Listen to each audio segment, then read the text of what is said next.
What's going on, everybody? LK here. I wanted to revisit something that I talked about last year, especially since we're going into a new era of fighting games, right? With Street Fighter 6, Tekken 8, Project L, and other releases coming. We are going into a new era, which means we will definitely revisit certain discussions that we have in fighting games all the time. One of the big ones is about how there's no more player expression anymore. Player expression in particular is a phrase that really bothers me because the way that people tend to use it is just like, oh, what I mean is like, I just don't like this game, I like this game type of thing. So if we're talking about player expression, the definition is kind of in the word, right? It's how do players get to express themselves in game.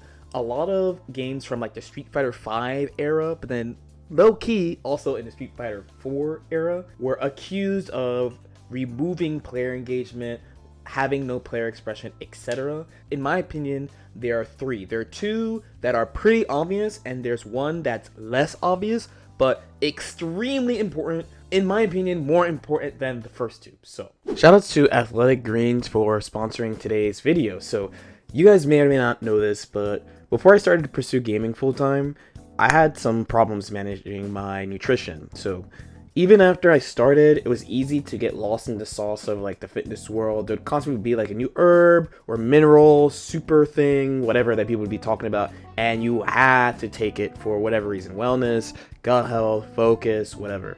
So I'm pretty glad Athletic Greens exists because I think it does two things pretty well. So it's just one drink you have to take and not like a cocktail of pills. Like sometimes you get recommended like, oh, if you have a combination of XYZ, then you can do this. But Athletic Greens is just one drink, so you don't have to do that. And they review and update the formula. So they continue to review the latest research and make sure they deliver the most quality product they can. They're basically patching Athletic Greens every year to make it better. So I really do appreciate that. You guys can use my link to get a year's supply of immune-supporting vitamin D3, K2, and 5 travel packs free with your first purchase. So don't put a price tag on your health. Back to the video. So the first one is character choice, and character choice is going to dictate how you look at the game. So what characters you like, don't like, strategies, like how you generally play the game, tactics, so what you do in specific situations, the things you consider important to practice, what characters you want buffed and nerfed, on and on and on.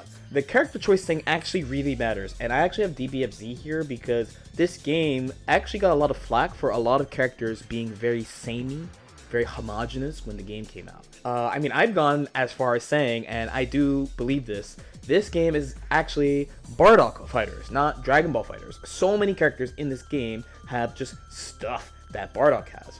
But however, I'm gonna give credit. I think they knew, because despite the characters all having similar tools, the way that you look different in Dragon Ball Fighters is based off your team build, where you have a specific plan for your team, not individual characters. So let's look into it a little bit. So before you even pick a team, especially in modern Dragon Ball Fighters, you get to pick your assists. So when the game came out, you could not pick multiple assists. Every character just had one assist. Then they made it so you could pick multiple assists to encourage people to play different characters and so that they could play the character they wanted. Imagine playing a One Piece fighter, but Luffy sucks, so you had to play some other character. I don't know, Nico Robin. I actually like Nico Robin. I would play Nico Robin. Let's say just miscellaneous NPC, pirate NPC number 4, because he has such a just broken assist, so you have to play him, you can't play Luffy. That would really suck. So there were cases in Dragon Ball Fighters where for a long time a fan favorite character, Frieza, was bad for a really long time. I don't know about right now, but for a very long time people considered Frieza weak. Beerus was weak on launch and was weak for quite a long time. So this change was very helpful. Why do people say the characters are so similar? So similarly to Guilty Gear Strive, where some players of classic Guilty Gear games are not happy with the changes to the new game, everyone in Dragon Ball basically has the same strings. So you have your auto combo that you could do on both block and whiff. You have light, medium, heavy as your main string, and you go into moves the same way. But then over time, because some strategies were so strong, a lot of characters got similar tools based on the strongest characters in the game. Going back to Bardock fighters, one of the most famous ones is this move. So this move is Bardock's Lariat. If you either play the game, watch the game, or have heard anything about the game, you would have heard about how ridiculous this move is. It's a basically instant traveling move that you could use to get in that's safe on block, and you can protect yourself very easily after, making him very difficult to deal with at all ranges. So because you're so scared of this, then he gets to just kind of run at you and just do whatever he wants. So it's not that other characters didn't have those type of moves, it's that they made them better. So for example, here's Blue Goku, and now Blue Goku's tackle is much longer. Not as long as Bardock's, but when the game came out, maybe it went that far. But now it goes much further, so around here. On top of that, his EX1, he could teleport behind you, go full screen. Pretty nice thing to have. If you're looking at just this type of move, so Bardock has it, of course. Blue Goku has it, as I just showed you. SSJ Vegeta has had a pretty good one since launch. Goes very far. Has air options if he makes you block too. And base Vegeta as well. I mean, he is a Vegeta, so he has the same type of thing. Piccolo does have one that he uses for air movement, but it's not really an approach. It's kind of like a mix-up tool, but in the air, you can use it for mobility. And while Broly does not have one in the air, he does have one on the ground that does have super armor and goes quite far. So every single character here on the screen has a traveling tackle that they can do. They're not all the same, but they all have one. And it got to the point where you can make a checklist of what types of moves characters have. So for example, how good is the character's Ki Blast? How good is the character's traveling move that's fast? How good is the character's auto combo? And are there any special properties? You can go just down the list. So while all the characters on the screen are all pretty similar characters, the big differentiator here are the assists that we picked. So the team on the right, the Blue Goku, Broly, and Piccolo team, is a much more coherent team than the Bardock, Base Vegeta, and SSJ Vegeta team, mostly because it has a more clear goal. The goal of the team on the right, which is what I picked on purpose, versus the team on the left, which is just, I kind of just picked 3 characters, is that it has one of the 6 core types of teams you can make in Dragon Ball. I won't go too into it, this list. I made a video about this back in like season 3, but this is why I call teams super neutral. So you have ways to absolutely dominate the neutral game that are very low committal that you need to pick specific characters in order to do. So what Piccolo has is the 2 orbs, the 1 fast orb and the 1 slow orb that, yes, people can super dash through, yes, people can like lunge through.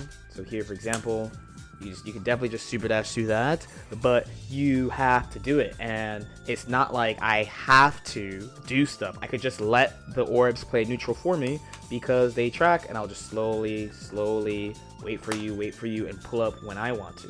Then you have the Broly assist, which is a standard neutral control. The only thing is that his beam beats Ki Blasts. So even if I try to like fire my Ki Blast, it's not going to work. And then Blue Goku is very mobile, so he's got this, he can teleport behind you, so he has a lot of ways to navigate. He's got a pretty good Ki Blast also to approach, so it's a very strong neutral control. And then these 2 characters also help him with command grab setups because he's gonna have the 2 orbs, which means you can set up really scary situations like this, where if I sit there, I'm gonna get command grabbed. There's a decent gap, and mashing is pretty scary. I really like team games for this, especially because, of course, for 1v1 games, you have this in a pretty direct way, but in team games, like, that's a huge part, and sometimes a combination of weak characters can work together and be strong, which I find really interesting. Skullgirls, I think, is an especially amazing example too, because you can go way further. You can have as big of a team as you want. So you can have a 2-man team, you can have a 3-man team, you could have just 1 character if you want. One really big complaint about team games is that, oh, I only like 1 character, so Skullgirls gives you a nice little out, like they're like, haha, you can pick 1 character if you want. You can't blame the game being a 3v3 game for you not playing, right? But then on top of that, you get to pick your own assists. So they have like the 2 kind of, default assists, and you could pick your own assists. You get to show your general strategy on the character select screen. Team games, I think, just show this the best. Even though I'm not the biggest fan of them, it's definitely one of team games' strongest aspects. So we're going to talk about number 2, which are tools. So character tools specifically. This one should be an obvious one. In my opinion, in general, when people talk about player expression in the game, usually what it sounds like to me is that they want characters to have a lot of tools.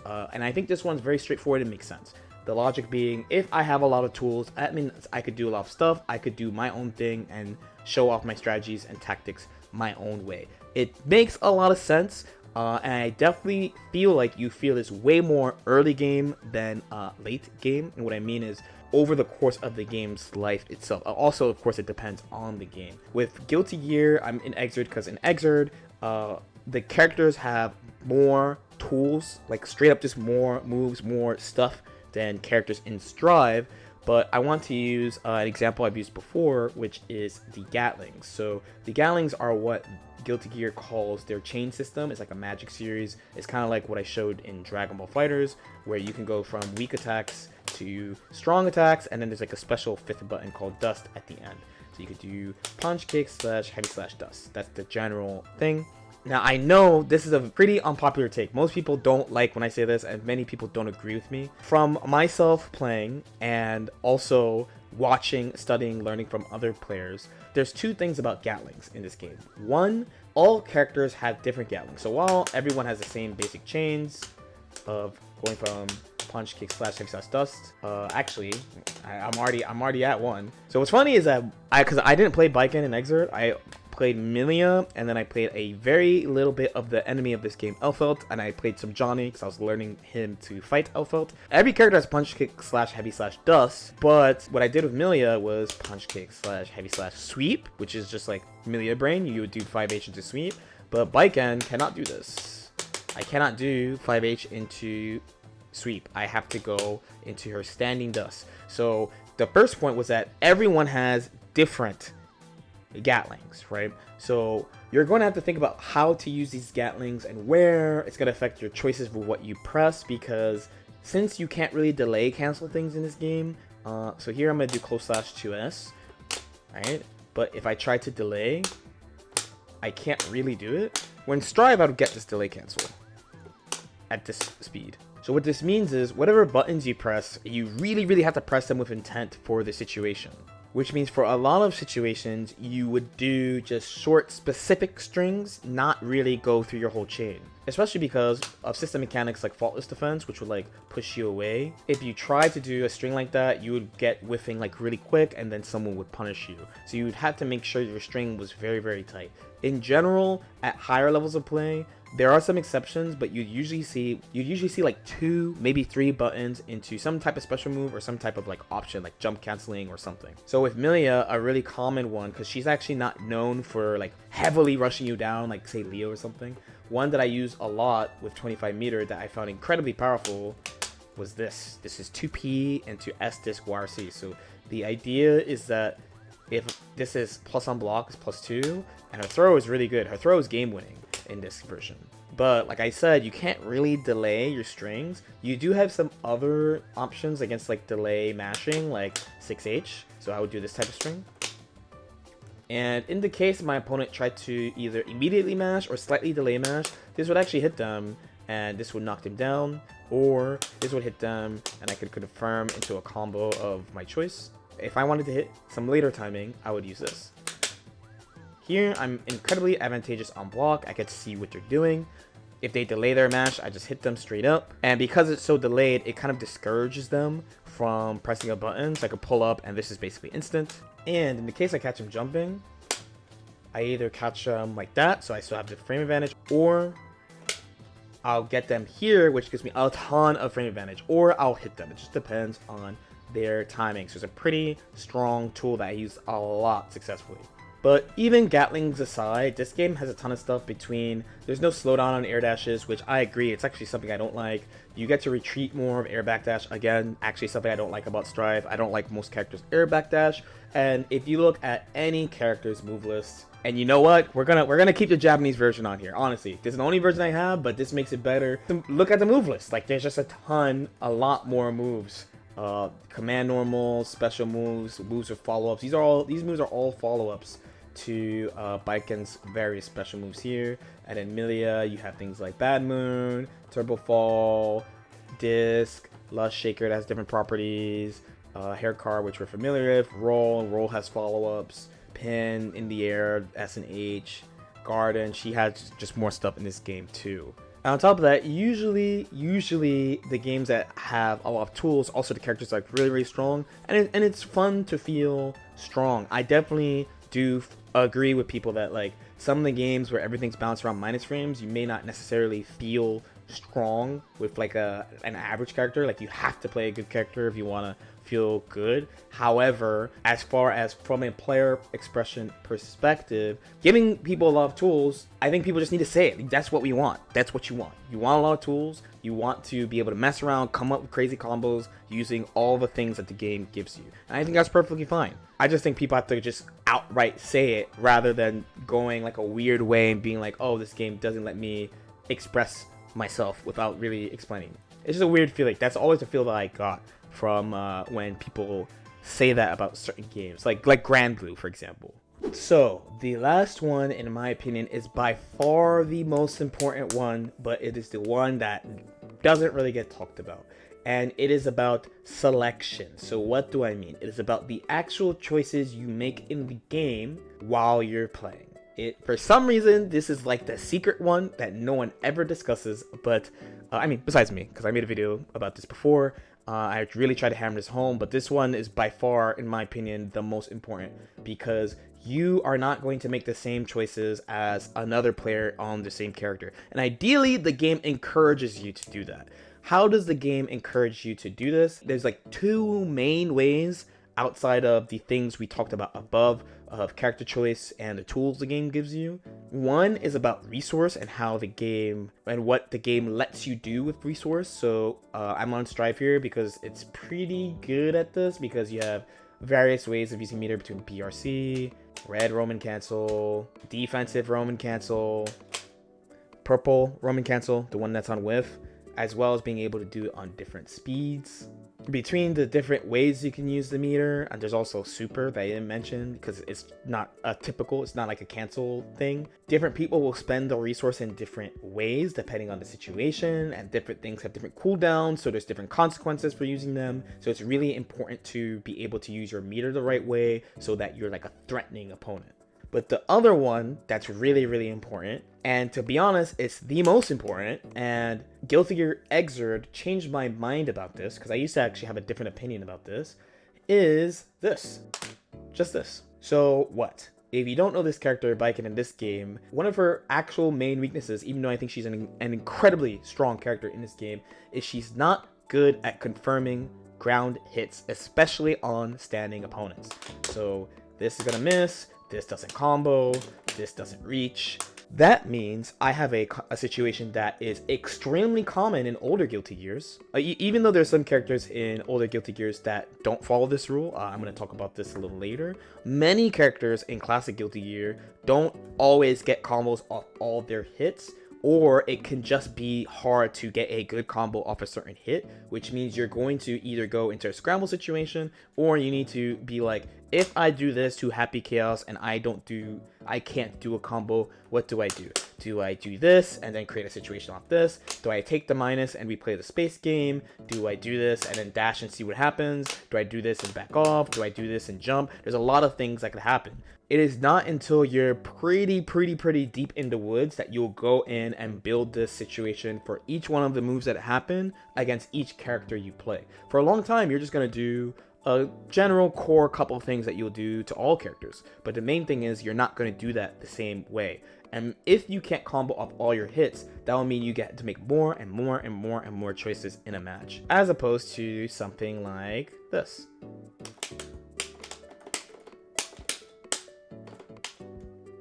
So as we're pretty familiar with, Happy Chaos gets combos off all of his moves. So when he gets hits, his only restriction is based off the resource that he has, the gun, the bullets, and the focus meter on the bottom. Those are his only restrictions. So if you play a character like Happy Chaos, like Nago, like Geo, a character that I actually like, when you get a hit, you're going to do the same thing. You're going to just combo them because that's what you do. Some games, all characters get combos off all their hits. That's just the way it is. But when you play a game where you get combos off all your hits, and that's the type of game that I came from, the path to victory is pretty clear, right? You get this hit, which leads to this. You put them in this bad situation, you do that, you mix them up till dead. So I had a thought for a really, really long time that there's like a perfect way to play. This was extremely unpopular in the fighting game circles I was in. People called me a robot. They used to call me soulless in my playstyle, but I really believed this. I found it to be effective, and then some of like my most memorable and most high-profile losses were from people who also played characters like that. But guess what? People got hyped for them when they did it to me. But that's not even spite though. Like in the end, those games like BlazBlue, Persona, Melty, you get combos off all your hits, so like it is what it is, you know. And BlazBlue changed over time to have it so that, and I think this is pretty fair, weak hits don't lead into good stuff, and then good hits lead into mad damage, great situations, things like that. But Guilty Gear is not